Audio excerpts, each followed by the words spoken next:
Alors, salut. Comment vous allez? Ok. Je vous espère en forme. Bienvenue sur ma chaîne, la chaîne de l'éducation, de la croissance et du succès.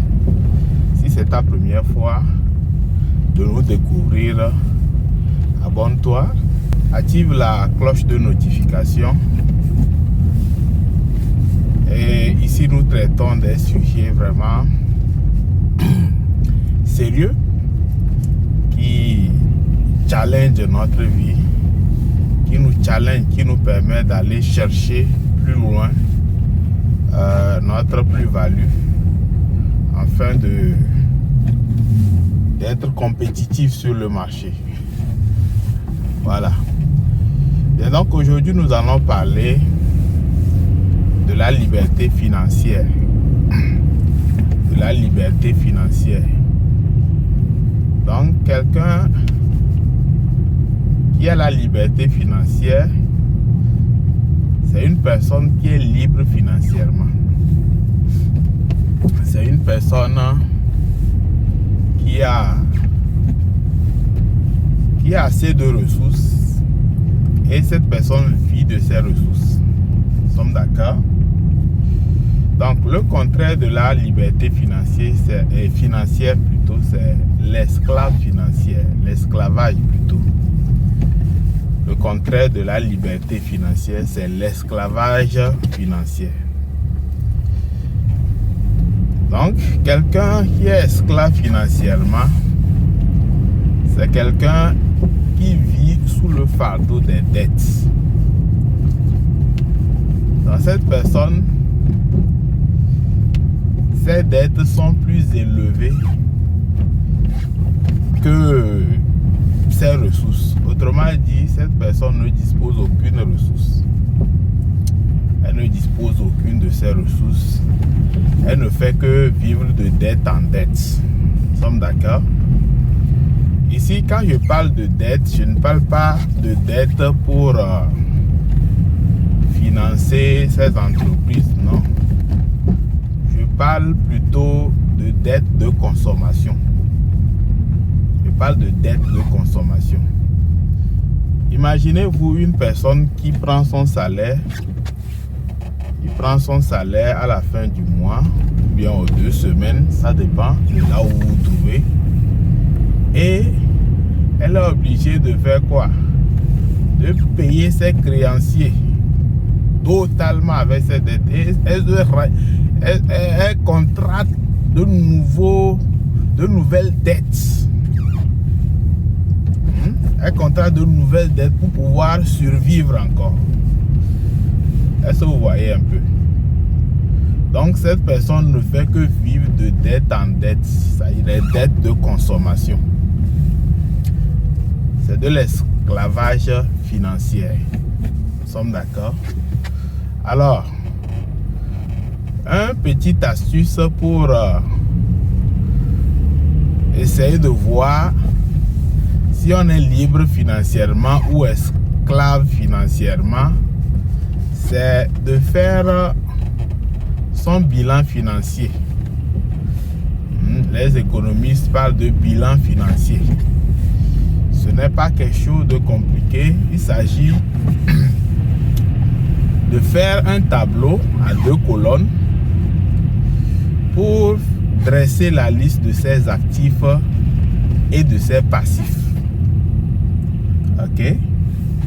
Donc quand on parle d'actifs, je vous avais expliqué cela un peu dans l'une de mes vidéos précédentes. Quand on parle d'actifs, un actif, c'est quelque chose qui te produit de l'argent. C'est quelque chose qui te produit de l'argent. Donc, un actif peut être ton entreprise là que tu as créée et qui te produit des bénéfices. Nous sommes d'accord? Ça te produit des bénéfices et ça dit tu gagnes de cette entreprise. Ou bien ça peut être l'investissement là que tu as fait en bourse qui te produit chaque temps quelque chose. Ça va? Donc ça veut dire que c'est ton actif ça. Tout ce qui te produit de l'argent, c'est ton actif. Mais un passif, c'est tout ce qui soutire de l'argent de ta poche. Tout ce qui te fait dépenser. Tout ce qui t'oblige à dépenser. Ça va? C'est un passif ça. Par exemple, les dettes sont des passifs. Parce que chaque temps, tu dois puiser de ta poche pour payer tes dettes. Ça va? Ok. Donc, revenant aux actifs, on peut dire que notre travail fait partie de notre patrimoine, c'est-à-dire de nos actifs. Nous gagnons nos salaires à partir de nos salaires et de nos travaux, du travail que nous faisons. Bien, maintenant, la question est de savoir si tu fais ton bilan financier en comparant la taille des deux colonnes, colonne actif et colonne passif, quelle colonne va avoir la plus grande taille en termes d'argent dépensé ou bien en termes d'argent qui rentre? Quelle colonne va avoir la plus grande taille? Si c'est ta colonne, la colonne des actifs qui a la plus grande taille, ça veut dire que qui génère beaucoup, qui t'apporte beaucoup de l'argent par rapport à la colonne des passifs, ça veut dire que tu fais rentrer beaucoup d'argent dans ta poche plus que qu'il ne sort. Alors quand tu fais la différence, ça veut dire que chaque temps, ça dit tu as encore de l'argent, tu mets de l'argent à côté. Tu mets toujours de l'argent à côté parce que les actifs dépassent, n'est-ce pas, les passifs.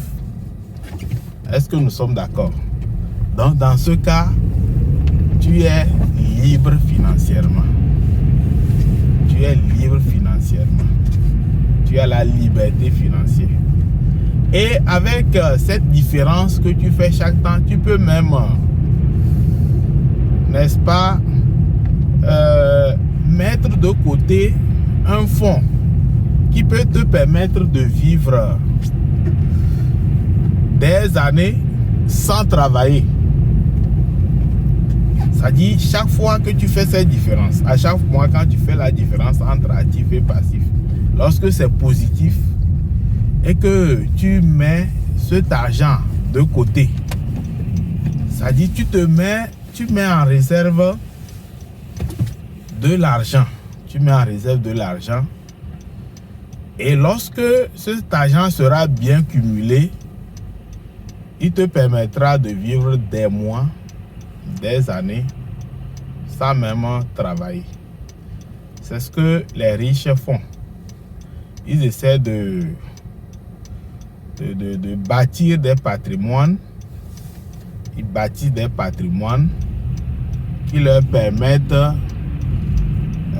vous voyez, ces patrimoines qui leur permettent de vivre 50 ans sans travailler, de vivre 20 ans sans travailler, je ne sais pas quoi encore dire, de vivre 3 mois sans travailler, ainsi de suite. Donc la question de savoir, si tu arrêtes ton travail tout à l'heure, pendant combien de temps tu peux vivre de ton patrimoine? Pendant combien de temps? Si tu ne peux même pas vivre un seul jour, ça veut dire que tu n'es pas libre financièrement. Tu n'es pas libre financièrement. Donc c'est un peu ça la liberté financière. Donc l'esclavage financier, c'est le contraire de ce que je viens de dire. Ça veut dire que quand la personne fait la différence entre actif et passif, elle trouve un résultat négatif. Ça veut dire qu'elle doit toujours à ses créanciers. Et cette personne est obligée de courir chaque temps. Elle est obligée de faire quoi? De courir, de se sacrifier, de vendre sa santé pour pouvoir vraiment régler ses créanciers. Cette personne est esclave financièrement. C'est de l'esclavage financier. Alors, qu'est-ce qu'il faut faire pour, n'est-ce pas,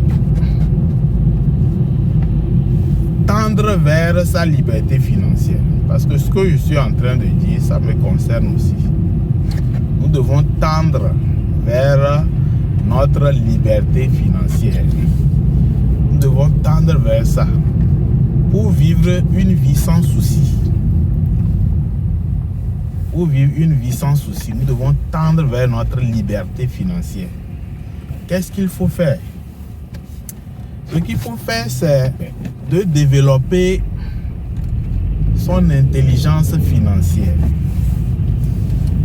Dans son livre, Robert Kiyosaki dit que l'intelligence financière, c'est une partie de l'intelligence que nous avons, que Dieu nous a donnée, qui nous permet, c'est-à-dire de gérer nos finances, si je peux le dire comme ça. C'est une partie de l'intelligence que nous avons qui nous permet de gérer nos finances. Et parlant toujours de l'intelligence financière, Robert Kiyosaki dit qu'il y a 5 quotients intellectuels financiers que chaque personne doit essayer de développer. 5 quotients, 5 QI financiers que chaque personne doit essayer de développer. Ça se développe, l'intelligence se développe. Dans le premier quotient, c'est le premier QI qui nous permet de gagner de l'argent. Le premier quotient intellectuel, c'est ça qui nous permet de gagner de l'argent. Le second, c'est ce quotient qui nous permet de gérer notre argent. Après avoir gagné, il faut gérer notre argent. Le troisième QI, c'est ce QI qui permet de fructifier notre argent, de multiplier ça, de fructifier cela. Et le quatrième QI, c'est ce QI qui nous permet de protéger notre argent. Parce que ton argent doit être protégé. Tu ne protèges pas ton argent, tu seras déçu. Parce qu'il y a des prédateurs de l'argent. Ton argent, là, ta fortune, il y a des prédateurs pour ça. Donc, le quatrième QI, c'est-à-dire ce QI, ce quotient intellectuel qui nous permet de protéger notre argent. Et le dernier QI, c'est ce quotient intellectuel qui nous permet de pouvoir avoir des informations financières. Avoir des informations financières. Savoir quelles sont les opportunités qui se présentent. En quoi faut-il avancer? En quoi faut-il entreprendre? En quoi faut-il investir? Et en quoi il ne faut même pas oser investir. Voilà, donc Robert Kiyosaki dit que pour atteindre sa liberté financière, il nous faut développer ces 5 quotients intellectuels. Et ça ne se développe pas du jour au lendemain, mais ça se développe par apprentissage. Par apprentissage. Et quand tu apprends, à un moment donné, ça commence par ancrer en toi. Tu sais comment gagner de l'argent, tu sais comment gérer ton argent, tu sais comment le fructifier, tu sais comment le protéger, tu sais comment vraiment avoir les flairs pour avoir des informations financières importantes, pour savoir ce qu'il faut faire en un temps T. Est-ce que vous comprenez? Donc je voulais partager cela avec vous pour que nous sachions ce qu'il faut faire, parce que Notre état financier dépend de nous-mêmes. Nous savons tous, presque tous, comment gagner de l'argent, mais nous ne savons pas gérer ça. Nous savons presque tous comment gagner de l'argent en travaillant, mais nous ne savons pas fructifier cela. Nous savons tous comment gagner de l'argent, mais nous ne savons pas protéger notre argent. Et nous manquons, c'est-à-dire nous ne sommes pas stratèges pour chercher des informations financières. Qu'est-ce qu'il faut? Généralement, quand quelqu'un investit dans un domaine et ça commence par marcher, tout le monde va là-bas, sans savoir quelles sont les stratégies que la personne a mises en place. Est-ce que vous voyez? Donc, c'est important. C'est important. Je voulais encore partager, j'ai voulu partager cette idée avec vous. Si vraiment ça vous challenge, vous savez ce que vous avez à faire. Laissez-moi un pouce bleu, likez.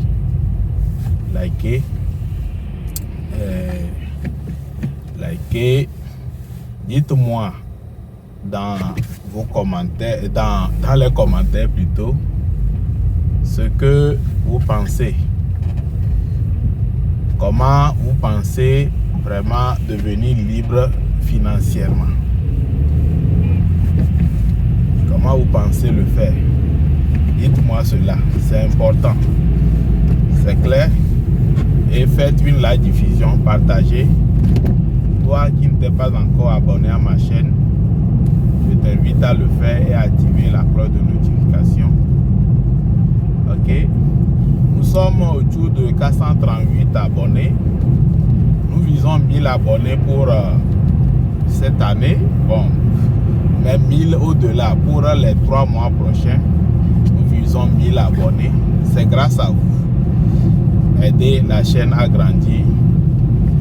Cela m'encouragera. Cela m'aidera à encore vraiment me consacrer totalement pour notre réussite.